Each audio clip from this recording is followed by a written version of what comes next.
사람이 세상을 살면서 추구하는 것들이 많이 있겠지만은, 그 사람들의 궁극적인 갈망은 바로 행복이 아닐까 생각합니다. 누구나 다 행복하고 싶어 하는 거예요. 그렇죠? 그래서 행복을 얻기 위해서 공부하죠.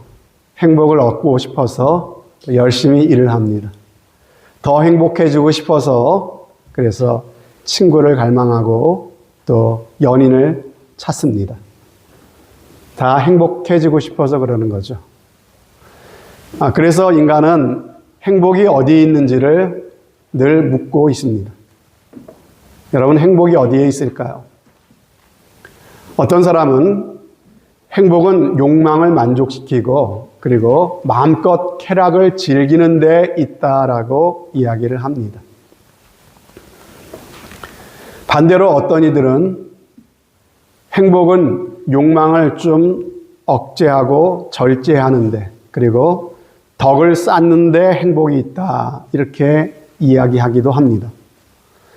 또 어떤 이들은 최고 행복은요, 내 마음에 간절히 바라는 것을 성취할 때 가장 큰 행복이 있다라고 이야기를 하기도 합니다. 오늘날 많은 사람들은 행복하기 위해서 어떻게 삽니까? 더 많이 갖고 싶어 합니다. 물질적으로 더 많이 갖고 누리게 되면 행복해질 것이라고들 많이들 생각하고 살아가고 있는 것 같습니다. 그런데 여러분, 이렇게 다양하게 행복을 찾아 나섰던 사람들, 길을 떠났던 사람들이 발견하게 되는 문제가 무엇일까요? 여전히 열심히 그렇게 행복을 찾아왔지만은 그러나 그 행복이라고 하는 것은 여전히 저 멀리 있다는 것이고요. 잡힐 듯 잡히지 않는 것이 바로 파랑새와 같은 행복이더라라고 하는 것이에요. 누구나 다 행복해지고 싶지만은 정작 세상에 행복을 누리며 사는 사람은 별로 많지 않은 것 같습니다.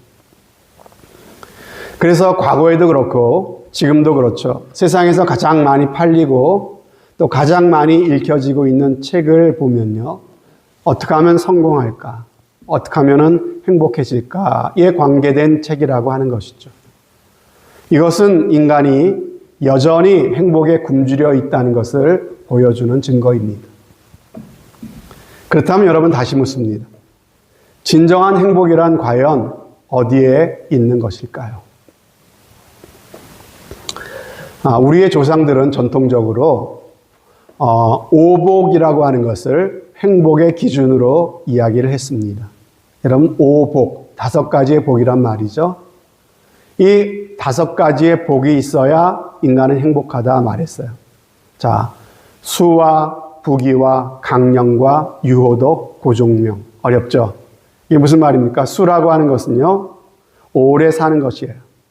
오래 살아야 행복하대요. 두 번째, 부귀는 뭡니까? 재물이 많은 것을 말하는 것이죠. 그리고 강령이 뭘까요? 마음이 평안하고 그리고 건강하고 화목한 것을 말하는 것이에요. 유호덕이라고 하는 것은 뭘까요?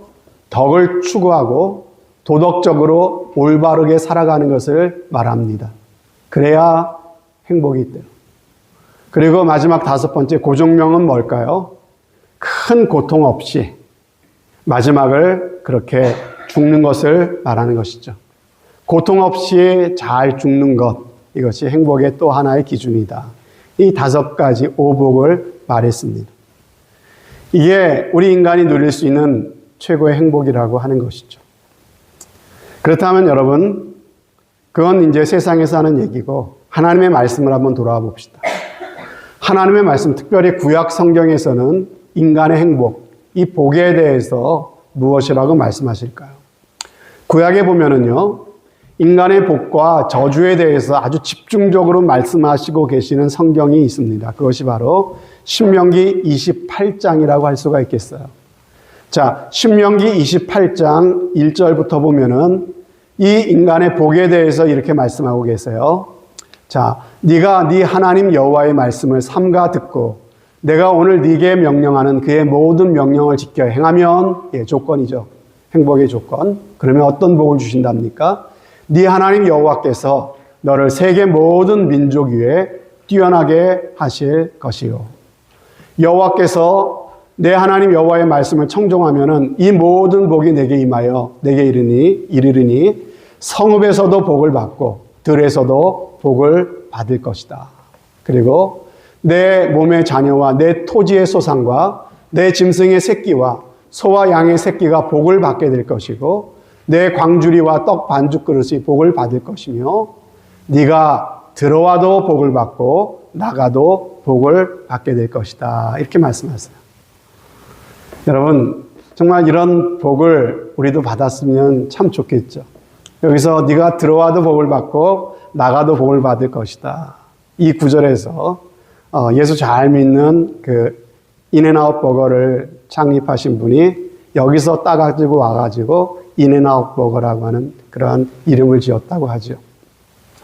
자, 계속해서 이 구약이 말씀하시는 복을 몇 가지 더 읽어보도록 하겠습니다. 여호와께서 너를 머리가 되고 꼬리가 되지 않게 하시며 위에만 있고 아래에 있지 않게 하시리니. 예. 저는 이런 구절을 가지고 우리 자녀들을 위해서 기도할 때 하나님 이런 복을 주세요. 이렇게 기도해요. 머리가 되게 하시고 꼬리가 되지 않게 하시고 위에 있게 하시고 아래에 있게 하지 마시고. 예. 이런 기도를 합니다. 정말 이러한 복을 하나님께서 여러분들에게 내려주시길 바라고 또 여러분의 자녀들에게도 이러한 복이 꼭 있으시기를 진심으로 바랍니다. 그런데 여러분이 신명기 말씀을 보면서 하나님 말씀하신 이런 복들을 생각해 볼 때 어떤 느낌이 드세요? 구약에서 말하는 복의 개념은 다분히 현세적이다. 그리고 물질적인 측면이 많다라고 하는 것을 여러분들이 아마 느끼셨을 거예요. 그렇죠? 양이 복을 받고, 떡반죽 그릇이 복을 받고, 들어가도 복을 받고, 나가도 복을 받고, 위에 있게 하시고, 아래에 있지 않게 하시고, 뛰어나게 하시고, 어떤 현세적이고 세상적인 그런 복의 개념으로 많이 말씀하시고 계십니다. 자, 그렇다면은 궁금한 게 있지 않습니까? 그렇다면 예수님은 인간의 행복에 대해서, 인간의 복에 대해서 무엇이라고 말씀하셨을까? 여러분, 오늘 우리가 마태복음 5장 예수님이 말씀하신 팔복이라고 하는 것을 읽었는데 바로 이 본문이 예수님께서 사람들에게 설교하셨던 첫 번째 설교예요. 거기서 인간이 행복할 수 있는 8가지의 조건을 예수님께서 친히 말씀하신 내용이 바로 오늘 우리가 읽은 말씀입니다. 그런데 오늘 말씀을 가만히 보면은요, 인간이 행복할 수 있는 조건을 볼 때 우리가 일반적으로 복이라고 생각하는 것과는 전혀 다른 것임을 우리가 알 수가 있습니다.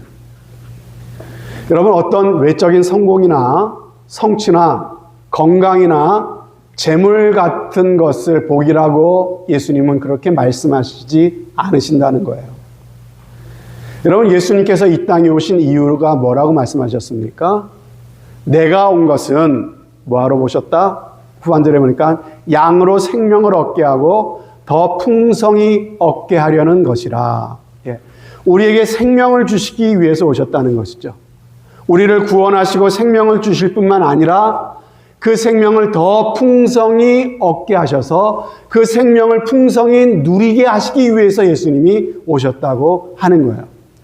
그러니까는 예수님께서 말씀하시는 그 복이라고 하는 것은요, 참된 행복이라고 하는 것은 바로 천국 영생 구원을 얻을 뿐만이 아니라 우리가 이 땅에서 하나님 주시는 그 풍성한 복을 누리며 살도록 하시는 것이 예수님이 이 땅에 오신 그 목적인데, 여러분, 그 복이라고 하는 것을 8가지의 복으로 말씀하고 계십니다. 근데 그 8가지의 복을 가만히 보면은요, 예수님이 말씀하시는 행복의 조건들이 우리가 생각했던 행복과는 조금 차이가 있어요. 자, 무엇을 알 수가 있을까요? 이 8가지의 복들을 가만히 살펴보면은 돈이 꼭 많아야만 행복한 게 아니다, 그 말씀을 하세요. 돈이 많아도 좋고 적어도 행복할 수 있다. 또 세상적으로 성공하지 못해도 행복할 수 있다라고 하는 것을 주님이 우리에게 알려주세요. 심지어 우리의 건강이 좀 건강하지 못할지라도 우리는 행복할 수 있다라는 것을 말씀하고 계신 거예요. 진정한 행복의 조건은 돈이나 성공이나 건강 같은 외적인 조건이 달린 것이 아니다라고 하는 것이죠. 진정한 행복이라고 하는 것은 우리의 마음에 달린 것이다, 이 말씀하시는 거예요. 우리의 내면에 달린 것이라고 하는 것을 8가지의 복을 통해서 주님께서 우리에게 분명하게 말씀하고 계십니다. 그러면 여러분, 예수님이 말씀하시는 8가지 행복의 조건 중에서 지난주에는 3번째 복을 살펴봤어요. 마음이 온유한 자가 복이 있다라고 하는 말씀이었죠. 오늘은 첫 번째 복을 살펴볼 겁니다. 바로 마음이 가난한 사람이 복이 있다라고 하시는 말씀이에요. 여러분, 심령이 가난하다, 마음이 가난하다라고 하는 게 뭘 말하는 걸까요? 여러분, 여기서 가난하다고 하는 것은 심령, 마음이 가난하다고 했지, 실제로 돈이 없는 것, 물질적으로 가난하다라고 하는 의미가 아니라는 것을 보십시오. 간혹 신앙생활 하시는 분들 중에서 보면은요, 너무 지나치게 믿음이 좋은 분들이 계세요. 그래서 돈이나 세상의 재물을 아예 죄악시하시는 분들이 간혹 계십니다. 하나님은 있는 사람보다 없는 사람을 사랑하신다는 거죠. 가난한 사람을 사랑하시는 분이시라는 거예요. 뿐만 아니라 우리가 물질적으로 가난해야만 하나님을 의지할 수 있고, 그래야만 진정한 하늘의 복을 받을 수 있다라고 생각하시는 분들입니다. 그런데 여러분, 과연 그렇습니까? 맞는 말 같지만은 그것이 정말 맞는 말인지 틀린 말인지는요, 항상 어디에 대봐야 됩니까? 하나님의 말씀에 대봐야 되는 거예요. 하나님의 말씀이 과연 그렇게 이야기하고 있는가라고 하는 것이죠. 물질적으로 이 땅에서 많이 갖고 누리는 것이 결코 복이 될 수 없다라고 성경이 말씀하고 있느냐라고 하는 것이죠. 물론 예수님께서 부자가 천국에 들어가기가 낙타가 바늘귀에 들어가는 것보다 힘들다는 말씀도 하셨지만은요, 그것은 단순히 물질이 많고 적음을 말씀하신 것이 아니에요. 예수님께서는 우리의 마음이 가난해야 된다, 우리의 마음을 말씀하고 계시는 거예요. 여러분, 성경에 보니까 주님의 제자 중에서도 고위 정치인이 있었어요. 니고데모라고 하는 사람. 그리고 부자였던 사람도 있어요. 아리마대 요셉이라는 제자도 있었습니다. 부자였어요. 초대교회 당시의 지도자들도 보면요, 바나바라고 하는 사람도 큰 부자였습니다. 두아디라 성의 루디아라고 하는 제자도 부자였습니다. 그리고 성경에 나오는 가이오나 골로새 교회의 빌레몬 같은 사람도요, 당시에 상당히 부유했던 사람인 것을 우리가 볼 수가 있다는 것이죠. 무슨 말입니까? 주님께서는 사람을 보실 때 외적으로 부자냐 가난한 사람이냐 하는 것은 중요한 것이 아니다라고 하는 거예요. 주님이 보시는 것은 우리의 마음이에요, 여러분. 우리의 마음의 중심입니다. 물질의 많고 적음이 아니라 마음이 얼마나 가난하냐. 주님은 마음이 가난한 사람을 복되다라고 말씀하고 있는 것입니다. 그러면 주님이 말씀하시는 가난한 마음, 가난한 심령이라고 하는 것은 어떤 마음일까요? 첫 번째로 주님을 향해서 비어있는 마음이에요. 비어있는 마음. 이게 가난한 마음입니다. 비어있는 마음.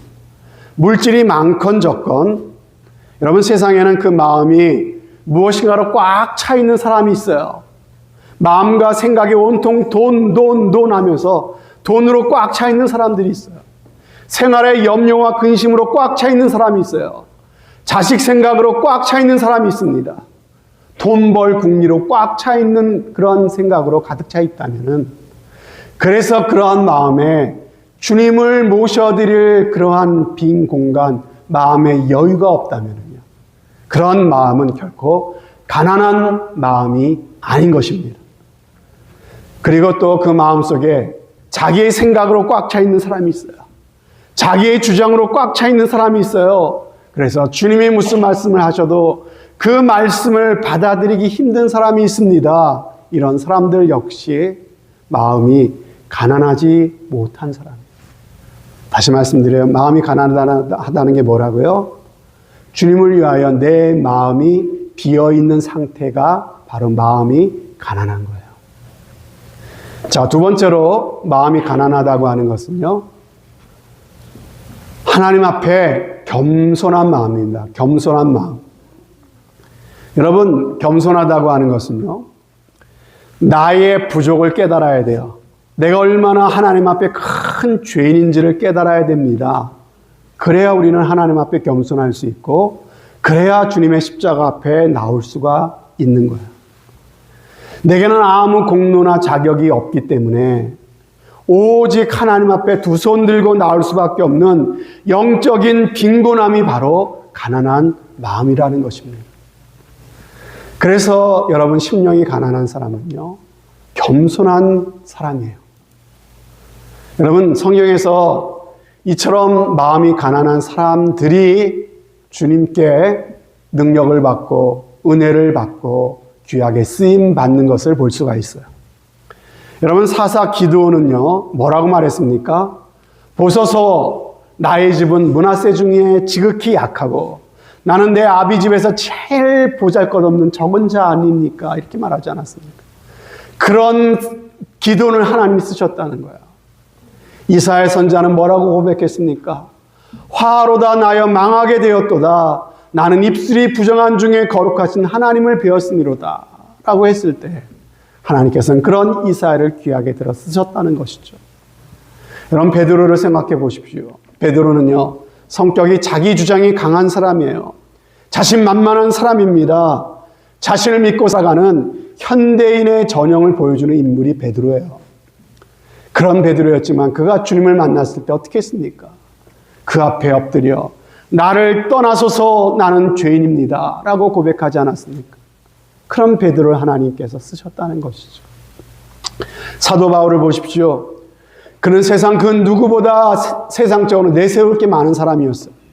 자랑할 게 많은 사람이었습니다. 한때 율법으로는 흠이 없다고 자부했던 그가 심령이 가난해졌을 때 어떤 고백을 했습니까?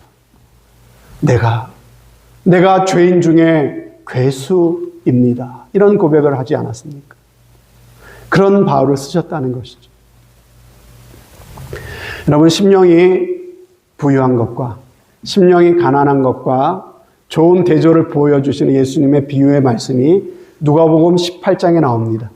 어느 날 바리새인과 또 세리가 성전에 기도하기 위해서 들어갔습니다. 여러분, 바리새인은요, 율법을 철저하게 지키는 사람, 거룩하게 생활하던 사람이었어요. 한편 세리는 어떤 사람입니까? 그 당시에 사람들에게 손가락질 받던 죄인이었습니다. 사람들 앞에 사람 대접받지 못하던 사람이 바로 세리였어요. 이 두 사람이 동시에 같은 시간에 성전에 들어갔습니다. 자, 바리새인은 어떤 모습입니까? 자신만만하게 성전 저 앞자리까지 걸어갑니다. 그러더니 하늘을 향해서 머리를 꼿꼿이 쳐들고 뭐라고 기도합니까? 하나님, 나는 저 돈만 밝히는 저 세리 같은 인간, 저 간음하는 죄인들과는 나는 다른 사람입니다. 저는 일주일에 2번씩 기도를 했습니다. 저는 11조를 빼놓지 않고 꼬박꼬박 드렸습니다. 제가 주님을 위해 이렇게 살았습니다. 라고 하면서 기도하는 것입니다. 그런데 예수님은요, 이런 사람을 일컬어 마음이 가난하지 못한 사람이라고 말씀하시는 거예요. 이미 그 마음에 뭔가 가득 차 있는 사람이에요. 그래서 하나님 앞에 뭔가 자꾸 자랑하고 싶은 거죠. 하나님의 은혜가 필요하고 하나님의 도움이 필요한 게 아니라 지금 자기의 모습이 자랑스럽고 만족한 거예요. 그래서 C.S. 루이스라는 사람은요, 이런 말을 했습니다. 우리가 신앙생활하면서 다른 사람과 나를 비교해서 내가 그 사람보다 더 선하다, 내가 저 사람보다 더 낫다, 내가 좀 더 거룩하다는 생각이 들 때마다 그 사람은 성령의 지배를 받는 것이 아니라 사단의 지배를 받는 것이다. 그런 마음의 태도를 영적 교만이라고 하고 그런 교만한 자를 하나님은 대적하신다. 이렇게 말했습니다. 그렇지만 세리는 어떻게 했답니까? 감히 성전 앞자리에 나가지를 못합니다. 보이지 않는 저 구석에 쪼그려 앉아서 감히 하늘을 향해 우러러 고개를 들지도 못하고 고개를 푹 숙인 채로 가슴을 쥐어 뜯으면서 하나님 앞에 이렇게 말하는 것이 주여 불쌍히 여겨 주십시오. 저는 죄인일 뿐입니다. 이렇게 고백하고 있는 거예요. 하나님 앞에 도무지 내놓을 게 없는 거예요. 자랑할 것이 없고 내게 있는 모든 것이 하나님 앞에 다 부질없는 것이라는 것을 철저히 깨닫고 있는 것입니다. 그래서 하나님의 은혜만을 구하는 거죠. 하나님은 이런 사람을 긍휼히 여기신답니다. 심령이 가난한 자는 복이 있다는 말씀은요, 바로 이런 세리와 같은 사람을 두고 하시는 말씀이라고 하는 것이죠. 여러분, 우리가 이렇게 주님 앞에 나온 것 같고 똑같이 교회 생활하고 신앙생활하는 것 같지만은 안타깝게도 교회 안에서 계신 분들 중에 심령이 가난하지 못하신 분들을 가끔 보게 됩니다. 하나님께 나오긴 나와 있는데 부족한 게 없어요. 하나님의 은혜가 간절하지 않습니다. 주님을 만나고자 하는 마음, 주님의 사랑을 받고 싶은 간절함이 도무지 보여지지 않는 사람이 있어요. 여러분, 혹시 여러분은 아닙니까? 한번 생각해 보십시오. 나는 왜 은혜 받지 못할까? 나는 왜 교회 다니고 신앙생활해도 왜 하나님의 은혜가 내게는 잘 오지를 않는 걸까? 왜 하나님 말씀을 들어도 말씀이 내 마음에 깊이 와 닿지 않는 겁니까? 왜 나는 예수 믿어도 내 심령에 기쁨이 오지 않는 겁니까? 왜 감격과 감사가 내 심령 가운데 일어나지 않는 겁니까? 하나님이 주신 은혜가 너무 감사해서 한 번밖에 없는 내 삶을 하나님 위해 드리고 싶고 온전히 주님의 교회와 그리스도의 복음을 위해 살고 싶은 마음이 왜 나에게는 일어나지 않느냐고 하는 것이에요. 여러분, 그 이유를 우리 주님께서 오늘 말씀하고 계시는 거예요. 무엇이라고? 뭐가 문제라고요? 너의 마음이 가난하지 않는 것이 문제다. 이 말씀하고 계시는 거예요. 하나님 아니고는 내가 살만한 거죠. 하나님 아니고는 내가 기댈 때가 많은 것입니다. 오늘 예수님은요, 이런 사람을 일컬어서 복이 없는 사람이다. 이렇게 말씀하시는 거예요. 심령이 가난한 사람이 진짜 복 있는 사람이다. 진정한 행복의 조건은 심령이 가난한 것이다. 주님이 말씀하고 계시는 것이죠. 저는 목회자 입장에서 보면요, 참 이 말씀이 공감이 가는 말씀이에요. 여러분들도 신앙생활 하시면서 그런 것들을 느끼실 거예요. 여러분, 이렇게 교회 나와서 똑같이 예배 드리는 것 같아요. 똑같이 말씀을 듣습니다. 그런데 어떤 사람은 예배를 드리며 은혜를 받아요. 어떤 사람은 말씀을 들으면서 그 말씀에 참 그 마음이 녹아지고 은혜를 받아요. 믿음이 자랍니다. 그런데 어떤 사람은요, 예배 한 시간이 그렇게 지루할 수가 없어요. 그런 신앙생활을 하니 1년이 가고 2년이 가도 항상 제자리죠. 그러니 조금만 시험이 와도 흔들립니다. 무너집니다. 교회를 떠나버립니다.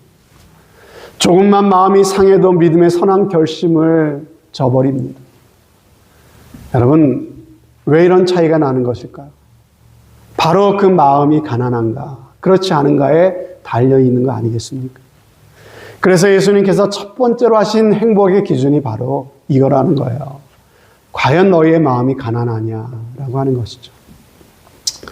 그러므로 우리가 진정으로 예수를 믿는 사람이라면 우리가 가진 지식이나 어떤 재산이나 어떤 잘난 것 가지고 하나님 앞에 자랑하지 말아야 하겠습니다. 여러분, 사람 앞에서는 대단해 보일지 몰라요. 하지만 하나님 앞에서는 전혀 통하는 얘기가 아닙니다. 그런 것들이 세상 사는 동안에 내 마음을 든든하게 해줄 수 있을지는 몰라요. 그러나 결국 그것 때문에 정작 내 마음이 가난해질 수 없다면요, 내가 세상에 누리는 그 모든 것이 내게 진정한 축복이 될 수 없는 거지요. 사도 바울은 예수님 몰랐을 때 자기가 대단한 사람인 줄 알았습니다. 굉장히 교만했고요. 굉장히 자부심과 긍지가 강했습니다. 그러나 다메섹으로 가던 길에 부활하신 주님을 만나고 지금까지 내가 그렇게 자랑하고 귀중히 여기던 모든 것들이 정말 아무것도 아니구나, 이 사실을 깨달았어요. 그래서 그런 모든 것들을 무엇처럼 여기고 살았다고 말합니까? 배설물처럼 여기게 되었다라고 말하지 않았습니까? 여러분, 예수 믿는 사람의 마음이 이래야 될 줄로 믿습니다. 여러분, 이렇게 마음을 비울 때 하나님이 그러한 마음에 찾아오신대요. 하나님이 그러한 마음에 복을 주신대요. 어떤 복을 주신답니까? 그 비워진 마음에 천국을 허락해 주신대요. 그래서 마음이 가난한 자가 복이 있나니 천국이 그러한 사람들의 것이니라. 이 자리에 계신 여러분들 모두가 이런 복이 있으시기를 주님의 이름으로 축복합니다. 여러분, 천국이 저희의 것이라 그랬는데, 여러분, 이게 무슨 의미일까요? 자, 두 가지 의미가 있어요. 첫 번째는 이런 사람들이 구원을 받게 될 것이다, 이런 말씀이에요. 죄사함을 얻고 하나님의 자녀가 되고 천국에 당당히 들어갈 수 있는 자격은 누구에게 주어지는가? 바로 마음이 가난한 사람들에게 주어지는 은혜라고 하는 거예요. 여러분, 얼마나 놀라운 선물입니까? 여러분, 우리가 이 땅에서 아무리 좋은 데 가서 좋은 구경 많이 하고 좋은 음식 많이 먹고 좋은 것을 많이 누린다고 한들 그것으로 끝이라면요, 결국 무슨 소용이 있습니까? 우리가 그렇게 세상에서 많이 누리고 살아도 정작 천국에 들어갈 자격을 내가 얻지 못했다면 결국 그 인생은 허무한 인생 아닙니까? 불행한 인생, 실패한 인생이 되는 것이죠. 그러나 우리의 마음이 하나님 앞에 진정 가난해질 수만 있다면 좋은 것 못 먹어도, 좋은 것 많이 못 누려도 우리는 주님을 만나게 되고 하나님의 천국에 들어가는 복을 얻게 된다는 것이죠. 여러분, 천국이 저희의 것임이요라고 하는 말씀의 두 번째 의미는요, 그런 마음에 예수님께서 찾아와 주신다, 그리고 함께 해 주신다고 하는 말입니다.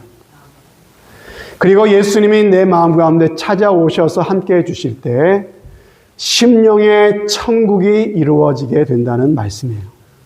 그래서 요즘 많이 이 말씀 드려요. 누가복음 17장에 보면 하나님의 나라는 볼 수 있게 임하는 것이 아니라 그랬어요. 또 여기 있다 저기 있다고도 할 수 없다 그랬어요. 하나님의 나라는 바로 너희 안에서 시작되는 것이다, 이렇게 말씀하셨어요. 예수님이 우리 안에 계시고 그분이 내 삶의 주인 되셔서 다스리실 때 어떤 일이 벌어진다고요? 내 안에 천국이 시작된다는 거예요. 그렇게 되면 우리의 마음이 천국의 기쁨과 행복을 경험하며 살게 된다는 것이죠. 로마서 14장에도 하나님의 나라는 먹는 것과 마시는 것이 아니요 오직 성령 안에서 의와 평강과 희락이라 그랬어요. 진수 성찬을 차려 놓아도 될 것 같은 집에 살아도 천국이 그런 곳에 임하는 것이 아니라는 거예요. 천국은 어디 임하는 것이다? 가난한 마음 가운데 임하는 것이다 라고 하는 것이죠. 주님은 그러한 마음 가운데 오셔서 그러한 사람과 함께 하십니다. 그런 사람들의 마음에 천국이 임하게 된다는 것이죠. 그때 남편에게 기댈 때 얻을 수 없었던 평강을 얻게 됩니다. 쌓아놓은 돈을 기댈 때 느끼지 못했던 평강을 맛보게 됩니다. 착하고 든든하기까지 한 자식들에게 기댈 때 느끼지 못했던 안전을 경험하게 되는 것이에요. 세상이 줄 수도 없고 세상이 알 수도 없는 평강을 누리게 된다는 말씀이죠. 이것이 바로 천국이고 성령 안에서 누리는 의와 평강과 희락이라고 하는 말씀입니다. 여러분, 우리의 마음이 주님을 향해서 비워진 마음이 될 때 반드시 주님은 그 마음 가운데 찾아와 주시고 은혜를 베풀어 주십니다. 주님이 우리 가운데 찾아오시고 주님의 은혜가 우리 심령 가운데 임할 때 세상이 알 수도 없고 세상이 줄 수도 없는 평강, 기쁨, 하나님의 나라가 우리의 삶 가운데 경험되어지는 줄로 믿습니다. 자, 그렇다면 마지막으로 그럼 어떻게 해야 되는데, 어떻게 해야 우리가 좀 마음이 가난해지고 그래서 참 천국을 내가 소유하는 이 복을 얻게 될 수가 있을까? 여러분, 어떻게 해야 될까요? 우리가 해야 될 일은요, 회개해야 됩니다.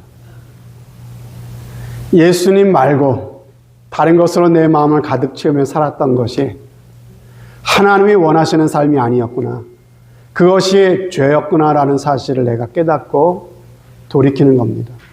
회개하는 것입니다. 하나님의 도움을 구하는 것입니다. 회개하고 어떻게 됩니까? 다시 예수님을 내 마음의 주님으로 간절히 받아들이는 거예요.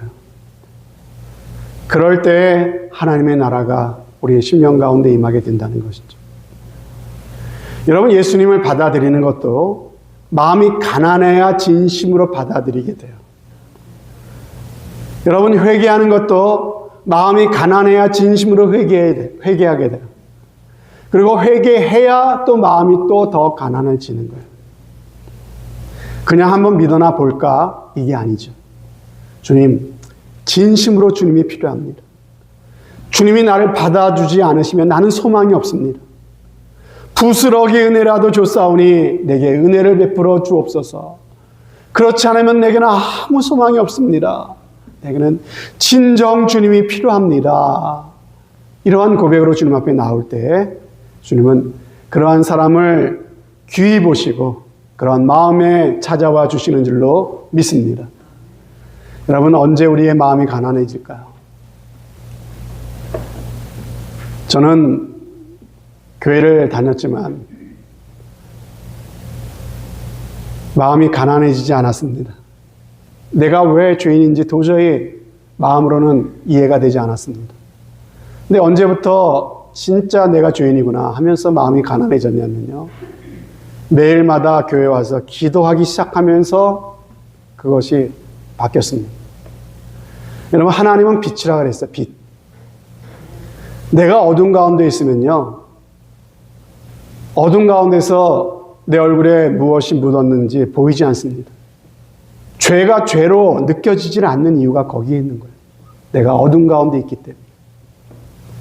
빛이신 하나님께로 가까이 하면 가까이 갈수록 느껴지는 것이 있는데, 내게 이 더러운 것이 많이 묻어 있구나, 내가 죄인이구나 라는 사실을요, 빛 대신 하나님 앞에 가까이 가면 갈수록 더욱더 느끼게 되는 거예요. 그래서 하나님 앞에 나를 보게 되면 나같이 부족한 사람이 없는 것이죠. 그럴 때 우리의 마음이 진실로 가난해질 수 있는 것이죠. 사랑하는 성도 여러분, 이 시간 우리 모두 주님, 내 안에 선한 것 구원받을 만한 은은 하나도 없사오니 오 주여, 오직 주님의 십자가만 붙들 뿐입니다. 빈손들과 앞에가 십자가를 붙드네 의가 없는 자라도 도와주심 바라고 생명샘에 나가니 마음을 씻어 주소서. 이러한 고백이 우리 영혼 깊은 곳으로부터 나오시게 되기를 바랍니다. LA에 있는 교회입니다. 이름이 참 인상적이에요. 마가교회. 그래서 저는 무슨 마가의 다락방 교회인가 이렇게 생각했는데 그런 의미가 아니라 작은 글씨를 보니까 마음이 가난한 사람들의 교회, 그래서 마가교회. 야, 이름 한번 잘 지었다, 이렇게 생각을 합니다. 저는 바라기는 우리 유마 한인교회가 오늘날 이러한 마음이 가난한 사람들의 교회가 꼭 될 수 있었으면 좋겠습니다. 마음이 가난한 사람들이 모여야 그곳에 주님이 임하십니다. 마음이 가난한 사람들이 모인 그곳에 진정한 주님이 주시는 평강이 있고 기쁨이 있고 천국이 그곳에 임하는 줄로 믿습니다. 그리고 마음이 다 가난할 수는 없잖아요. 마음이 부유한 사람이 가끔 한 사람씩 찾아온다 할지라도 그 사람들도 금세 바뀌어져서 가난한 마음이 되고 내가 교만했구나 깨닫고 마음이 가난해져서 다 같이 가난한 마음이 되어서 함께 주님 앞에 나가는 그러한 마가 교회가 우리 교회가 꼭 될 수 있기를 바랍니다. 그것이 큰 복입니다. 그래서 주님이 약속하신 영원한 천국이 여러분들 것이 되길 바라고요. 이 땅에서 심령의 천국을 누리시고 여러분이 천국을 누림으로 여러분의 가정이 더욱더 천국이 되어가고 여러분들 때문에 우리 교회가 천국이 되어가는 귀한 복이 꼭 있으시기를 주님의 이름으로 축원드립니다. 아멘. 하나님 아버지, 누가 정말 복이 있는 사람인가? 우리 주님께서